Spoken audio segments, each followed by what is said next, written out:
नमस्कार. आज 5 मे आणि हे सीताफळाचे रोपं आणलेले बियांपासून तयार केलेले आणि याच्यापासून आता आपल्याला कलम करायचे आहे. आजचा रविवारचा दिवस आहे आणि हे कलम केलेले रोपं ह्याच बागेमध्ये आपल्याला लावायचे आहे.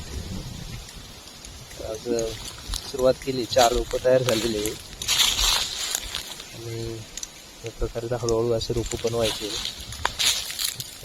5-6 वर्षापूर्वीची सीताफळाची बाग आहे आमची आणि याच्यात हे पेरूचे झाड आहेत. हे पेरूचे झाड 5-5 फुटावर लावलेले होते आणि मध्ये 14 फुटाचं अंतर आहे या पेरूपासून त्या पेरूपर्यंत. पण मग नंतरून सीताफळाचे पण एक लाईन लावली आम्ही. ही 8-8 फुटावरती आहे, झाड टू झाड अंतर, आणि एक लाईन मोकळी सोडून दिलेली होती. परत सीताफळाची लाईन लावलेली आहे पेरूंमध्ये. तर आता हे जो गॅप आहे यांच्यामध्येच आपल्याला हे रोपं लावून तयार करायचे आहे.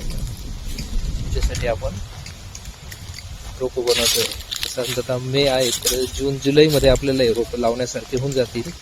आणि याच्या आधी पण 100 रोपं तयार केले, आता हे परत मागवलेले आहे. ही NMK गोल्डन वनची येतं ही काडी आहे आणि हे आपल्याला इथे कलम करायची आहे.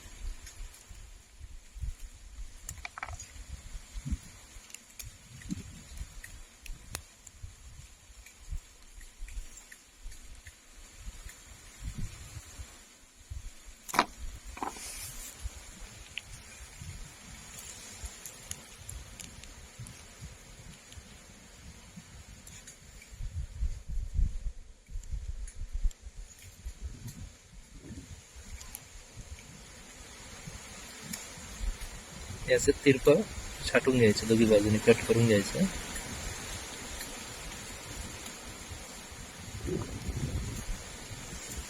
आणि हा असा गाडीचा अंदाज घ्यायचा की याच्या बरोबर रुंदीमध्ये आहे असं.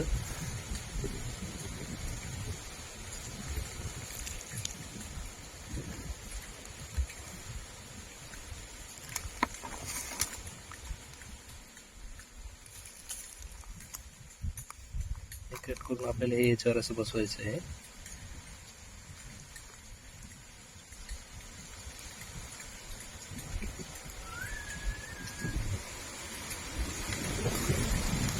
अशा पद्धतीने मध्ये खास पाडून घ्यायची आणि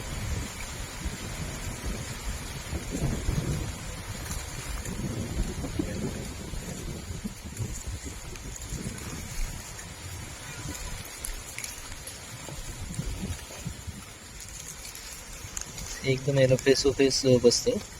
आणि त्वचा जी असते साल, ती ह्या सालला टच व्हायला पाहिजे, नाही तर हवा अजिबात राहायला नाही पाहिजे पॅक करताना.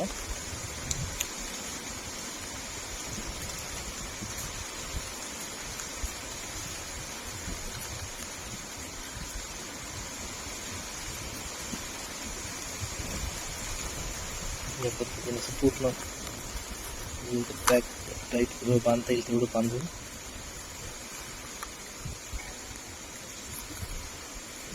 याच्यावरही आपण याच्यामधली आर्द्रता कमी होऊन हे सुकू नये म्हणून याच्यावर ही प्लॅस्टिकची पिशवी ठेवतोय. याला एक 10-1 दिवसात कोंब फुटतील आणि 1-1.5 महिन्यामध्ये हा लावण्यासारखा होईल. या पद्धतीने